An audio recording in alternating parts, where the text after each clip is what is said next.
नमस्कार मित्रांनो, स्वागत आहे आमच्या यूट्यूब चॅनलवरती। सोलापूर कांदा मार्केट आजही बंद। केंद्रीय गृहमंत्र्यांनी केलेल्या वक्तव्याच्या निषेधात सोलापूर मार्केट यार्डातील हमाल शुक्रवारीही संपावरच होते।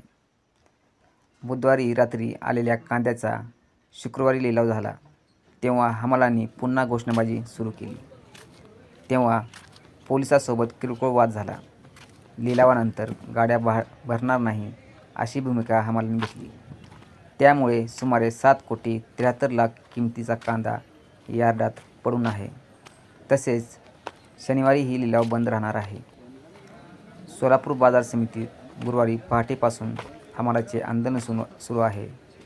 गुरुवारी दिवसभर कांद्याचा लिलाव झाला नाही। यावेळी शेतकऱ्यांनी आलेला माल स्वतः उतरवला। त्यानंतर शुक्रवारी सकाळी कशीबशी लिलावाची प्रक्रिया पार पडली। दरम्यान काही हमालांनी लिलाव होऊ देणार नाही, माल उचलणार नाही अशी भूमिका घेतली। तेव्हा जेल रोड पोलिसांनी हस्तक्षेप घेऊन लिलाव सुरळीत करण्याचा प्रयत्न केला, मात्र तोडगा निघाला नाही। बाजार समितीच्या कार्यालयात दुपारी 2 तास बाजार समितीचे अधिकारी, पोलीस, कांदा व्यापारी आणि हमालांचे प्रतिनिधी यांच्या बैठक झाली। त्या बैठकीतही हमालांनी गाड्या भरणार नाही अशी ठाम भूमिका मांडली। त्यामुळे तोडगा निघाला नाही। त्यानंतर दुपारी पुन्हा केदार उंबरजे यांनी हमालांची समजूत काढण्याचा प्रयत्न केला। त्यानंतर हमालांनी शनिवारी सकाळी गाड्या भरू असे सांगितले। त्यामुळे शुक्रवारी कांदा पडूनच राहिला आणि शनिवारीही लिलाव बंद ठेवण्यात आला आहे। व्यापारी आणि खरेदीदारांना फटका। हमालांच्या संपामुळे गुरुवारी शेतकऱ्यांना त्रास झाला।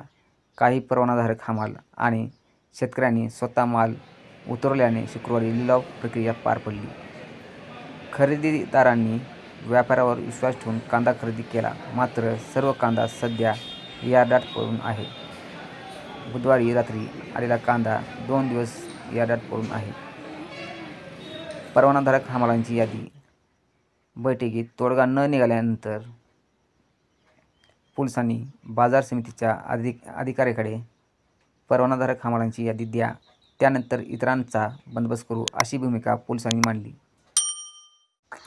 अशी नवीन माहिती मिळवण्यासाठी चॅनलला सबस्क्राईब करायला विसरू नका। धन्यवाद।